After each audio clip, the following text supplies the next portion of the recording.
Bonjour, merci d'être là pour cette 15e capsule. Et laissez-moi vous dire que celle-ci, ça fait quelques jours que je vous la prépare et ça va être quelque chose. Elle va décoiffer. Et je suis contente parce qu'elle répond exactement à la mission que je me suis donnée avec cette capsule et en plus, vous entrez dans ma talle. Aujourd'hui, on va parler de cette étape difficile quand arrive un changement. Et c'est cette période stressante qui s'appelle la confusion. À l'intérieur d'un changement, il y a toujours une période de confusion qui est difficile. Dans la capsule précédente, je vous ai parlé de lorsqu'on en a trop et qu'on ne sait plus dans quel état, quelles questions se poser, et que justement on est dans cette période de confusion totale. Je vous ai dit quoi faire. En fait, je vous ai dit de laisser le rien faire pendant un petit bout. Mais maintenant, on va aller voir un peu plus profondément cette période de confusion. Parce que c'est dans notre vie, vous en avez vécu sans doute, moi j'en ai vécu des grosses, et c'est toujours lors de périodes de transition où on a beau se poser les questions ou revirer le problème à l'endroit, à l'envers, c'est comme si on n'avait plus de piste. Et c'est totalement normal. Et là, on va parler juste de cette période-là parce que quand on est dedans, on a l'impression qu'on va mourir. Et à quelque part, c'est vrai. On meurt à qui on était pour devenir quelqu'un d'autre. Donc, si vous avez, des fois, vous dites, mon Dieu, j'ai comme des instincts suicidaires, faites-vous-en pas. C'est pas nécessairement que vous allez vous tuer, mais c'est parce que vous êtes en train de mourir à quelque chose. OK? Bon. Tiens, pour donner une meilleure idée de ce que c'est la confusion et pour rendre ça un petit peu plus agréable, même si ce ne l'est pas, on peut voir la confusion comme cette période de déséquilibre lorsque vous montez une échelle. Hein? Quand vous montez d'un échelon à l'autre, vous déposez le pied et pendant un moment, vous êtes dans le déséquilibre parce que vous vous lancez pour aller sur l'autre échelon supérieur. Et bien sûr, vous vous tenez de chaque côté pour ne pas tomber, mais parfois l'échelle n'est pas solide, parfois elle est mal appuyée et vous sentez que ça branle un peu et vous avez de la difficulté à vous assurer de faire le prochain pas. Voyez-vous comment est-ce que c'est pareil avec la vie? Et il y a même des fois qu'on gravit les échelons, on dit non, non, je suis capable, 1, 2, 3, 4, 5, et on monte, puis tout d'un coup on fait wow! Oh là, je suis pas bien. Oh là, tout d'un coup, on a le mal des hauteurs. On sent qu'il y a de l'espace entre nous et la Terre. Hein? C'est exactement pareil si dans votre vie, dans votre travail, ben, il vous arrive quelque chose qui étire votre zone de confort ou qui vous amène à un niveau où vous n'étiez pas prêt d'être. J'ai eu plusieurs clients, clientes qui, dans leur travail, ont été nommés à un poste supérieur. Mais dans leur tête, et dans leur expérience ou dans leur projet de vie, ils n'étaient pas rendus là. Eh bien, ils n'en ont pas profité. Et pour certains, lorsqu'ils sont venus me voir, ils étaient en train de régresser. Ils savaient qu'ils allaient perdre leur poste. Et là, on a retravaillé ensemble le fait de se sentir à l'aise d'être où on est rendu et de comprendre où on est rendu, puis de voir quelles sont nos peurs, parce que parfois, il y a des peurs qui proviennent de l'enfance, ou il y a des peurs qui nous viennent puis qui sont absolument pas fondées, mais elles sont là. Donc, il faut les travailler, il faut les décortiquer, il faut analyser un peu notre situation. Est-ce que là où on était dans notre tête, dans notre cœur, est-ce que c'est, encore une fois, en fréquence avec là où on est rendu? Et parfois, ça a été un peu trop vite. Et donc, il faut réajuster. Et ça, c'est totalement la loi de la contrepartie qui est dans Le génie est en vous, qui dit que pour que tu puisses profiter de quelque chose, il faut que tu, et Einstein le disait aussi, que tu, il disait match the frequency of the reality you want. Hein? J'arrive pas à trouver le mot de match, mais je suis sûre que vous savez ce que je veux dire. En tout cas, d'équivaloir ce que tu veux être avec ce qu'on te propose. Et c'est là que c'est difficile, puis c'est là que quand ça se fait pas, ou quand tu n'es pas rendu là, ou quand tu ne trouves pas la piste pour y arriver, ben, tu tombes dans la confusion et par la suite, tu tombes dans la résistance au changement. Hein? Alors, parlons du changement. Pour comprendre cette période de confusion-là, il faut savoir d'où on part puis où est-ce qu'on veut arriver. Hein? Puis un changement, c'est pas compliqué. C'est toujours de partir d'un point A au point B. Puis entre les deux, quand tu as quitté A, avant d'arriver à B, il y a le C, qui est la confusion. Et quand le C arrive, le D est pas loin, le DD que j'appelle le démon dévastateur, démon dramatique, démon démoralisateur, ça c'est notre petite voix qui dit « Wow! » que j'ai parlé dans la capsule numéro 13 et numéro 12 et plusieurs fois. Cette petite voix de l'instinct qui dit « Whoop, t'es sorti de ta zone de confort, whoop! » Puis là, il s'en va parler à Amygdala, hein? On a parlé de ça, et elle s'en va avec le réticule activateur, Si tu sais pas de quoi je parle, va voir les capsules avant parce que tout est expliqué. Donc, tu pars d'un point A au point B. Je t'ai dit que pour avoir quelque chose que tu n'as jamais eu, il va falloir que tu fasses quelque chose que tu n'as jamais fait. Pour avoir quelque chose que tu n'as jamais fait, il va falloir que tu sois quelque chose que tu n'as jamais été. Et tout vient de ce petit trajet entre A et B. C'est sûr que si tu sais où est-ce que tu t'en vas, si ton désir est clair, si ton objectif est clair, tu vas y aller beaucoup plus facilement. Hein? On s'entend? Ça, j'ai pas révolutionné la planète pour dire ça. On dit que plus le pourquoi est fort, plus ça va être facile d'y arriver. Mais des fois, le pourquoi, il n'est pas là du tout. Ou tu ne sais pas trop où est-ce que tu t'en vas, qu'est-ce que tu fais dans ce temps-là. D'abord, il faut que tu te dises qu'il y a, je te dirais, 4 qualités à un changement. Il faut qu'il soit simple, il faut qu'il soit facile, il faut qu'il soit court et il faut qu'il soit le fun. Ça, c'est tes 4 niveaux que tu ne dois jamais oublier. Simple, facile, court, le fun. Si tu vois que tu t'embarques dans trop compliqué, arrête, laisse-le rien faire pour un temps et tu reviendras quand tu vas ressentir que c'est ça. Il y a un autre principe extraordinaire que la PNL m'a apprise. Quand tu vis un changement, puis que tu es dans la confusion, c'est souvent parce que tu ne sais pas qui tu as envie d'être dans ce changement-là, parce que ça te demande de trop sortir de tes habitudes. Peux-tu juste revenir à ce qu'il y a de plus important pour toi? Est-ce que c'est d'être libre? Est-ce que c'est d'être riche? Est-ce que c'est d'être en santé? Est-ce que c'est de respecter tes valeurs? Est-ce que c'est d'être satisfait? Juste un mot. C'est quoi le mot que tu dirais qui est le plus important pour toi? Et à ce moment-là, place-les en haut de l'échelle. Je dis souvent qu'un changement, c'est comme si tu avais un petit pépin de pomme dans les mains. Le petit pépin de pomme, là, il y a tout ce qu'il faut pour devenir un arbre. Jusqu'à la saveur des fruits, jusqu'au parfum des fleurs, jusqu'aux racines, jusqu'à l'écorce, jusqu'aux feuilles, etc. Tout est là dans le pépin de pomme.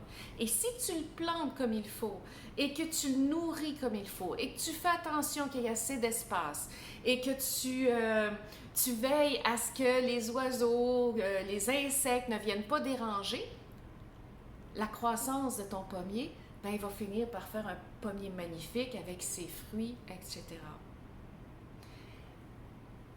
Le changement que tu dois faire, c'est comme ton pépin de pomme. Faut qu'il y ait tout dedans. Jusqu'à ce que tu veux avoir, ce que tu dois faire, mais surtout, comment tu veux être une fois que le changement va être opéré. Et c'est ça que tu vises. Tu vises pas d'avoir quelque chose. Tu vises pas de faire quelque chose. Tu vises d'être quelque chose parce que tu es un être humain. Tu comprends-tu? Et c'est souvent là qu'on se perd. Comment je veux être? Puis comment je veux être, c'est pas je veux être une identité X, Y, Z. Je veux être un ressenti à l'intérieur de moi. Je veux être heureux. Je veux être en paix. Je veux être en harmonie avec les autres. Je veux être en santé, en harmonie dans mon corps, etc. Choisis. Choisis ce que tu veux être, puis vise juste ça. Parce que ça, c'est le sens de ta vie. Le reste, c'est accessoire. C'est pour t'aider à viser ça. Et ça, c'est ton but dans la vie. C'est bon? Donc, le changement, on part d'un point A pour aller à un point B. Le point A étant l'état que tu es maintenant. Le point B, c'est l'état que tu seras, et là j'ai bien dit état, une fois que le changement va être opéré. Plus ton pourquoi va être fort, plus le changement va être simple, va être facile, va être court. Et c'était quoi le quatrième? Va être le fun, va être plaisant. C'est ça, mon chum, qu'il faut que tu vises quand tu es dans ta période de confusion. C'est sûr, quand le point A et le point B, il y a une craque. Il y a un espace, on appelle ça en anglais un gap. Et des fois, c'est facile de faire juste whoop, et on saute par-dessus la craque. Mais des fois, c'est long, puis il faut que tu cherches le pont avant d'être capable de passer d'une chose à l'autre. Et des fois, tu manques d'expérience. Des fois, tu n'as pas toutes les informations. Et c'est pour ça que tu ralentis. La seule chose, c'est qu'il ne faut pas que tu tombes dans la résistance, parce que quand tu tombes dans la résistance, tu paralyses, tu ne fais plus rien. Il faut que tu restes souple en disant, je vais sûrement trouver quelque chose. Il va sûrement arriver quelque chose. Souvent, quand tu résistes au changement, c'est que tu vas vouloir que ta vie continue d'être pareille. Et je vais te parler simplement de ce changement-là aujourd'hui. Parce que dans la période de confusion, souvent, si on n'est pas capable de passer à autre chose, c'est parce qu'on pratique ce genre de réaction au changement qu'on appelle une réaction par homéostasie. Ça a l'air d'un gros mot, mais tu vas me comprendre. Faire un changement par homéostasie, ça veut dire que tu vas faire en sorte que le changement vienne s'adapter à ta vie au lieu que ce soit le contraire. C'est un peu le phénomène du thermostat. Disons que dans ta maison, tu es confortable quand tu es à peu près à 18 degrés. Hein? C'est à peu près ça? Ou 80, mettons. Et en Fahrenheit. Donc, tu vas programmer ton thermostat pour qu'il soit à 18. Alors, si il fait plus chaud, le thermostat arrête. S'il fait plus froid, le thermostat part pour que tu sois toujours à peu près à 18 degrés. Et si jamais il fait trop chaud, tu vas ouvrir les fenêtres, ça va revenir, puis tu vas toujours t'arranger dans la vie pour que la température de ta maison soit toujours au même niveau. C'est ce que tu fais aussi avec les changements. C'est la première réaction, c'est totalement normal et c'est tout encore une fois ton cerveau reptilien, ton amygdala, ton réticule activateur qui va faire en sorte que tu vas toujours essayer de trouver le moyen de garder tes acquis, ton confort. Parce que sinon, ça veut dire que tu es en transformation et là, ça veut dire que tu ne sais pas où est-ce que tu t'en vas nécessairement, que tu rentres en période de confusion. Tu comprends-tu? Fait que c'est ça. C'est pour ça que tu réagis toujours de cette façon-là. Tu vas voir des gens autour de toi, des collègues de travail, ils vont essayer il y a un nouveau logiciel, bien, ils vont faire le travail sur l'ancien logiciel, puis après ça, ils vont rentrer les données sur le nouveau, juste parce qu'ils disent que ça va plus vite, au lieu d'apprendre le nouveau. Parce qu'apprendre le nouveau, c'est d'aller dans l'inconnu. Hein? Moi, j'ai une maman, je vais manger parfois avec elle, puis je dis, veux-tu, on va aller au restaurant? Et elle me dit, ben OK, on va aller au Saint-Hubert. Je dis, t'aimerais pas ça, essayer un autre restaurant? Puis elle dit, ah, oh, j'ai pas de problème, on peut essayer un autre restaurant. Y a-t-il du poulet? Alors, on est bien prêt à aller dans un autre restaurant, mais il faut avoir du poulet. Il y a des gens qui voyagent, qui vont dans des magnifiques resorts, tout inclus, tout ça, mais ça leur prend leur chambre exactement à la même place, à côté de la piscine, pas trop loin de la mer, puis ils veulent être capables de manger telle chose, puis avoir ses œufs bacon le matin. Ça, c'est de vivre le changement par homéostasie. Vous comprenez? C'est pas tellement une façon d'évoluer, je pourrais vous dire. Et parfois, quand on essaie trop de faire en sorte que la vie soit toujours qu'on soit toujours en contrôle, qu'elle rentre toujours dans nos paramètres, eh bien, dans ce temps-là, il arrive parfois un 2 par 4 par en arrière de la tête, et là, tout d'un coup, tu tombes dans la confusion.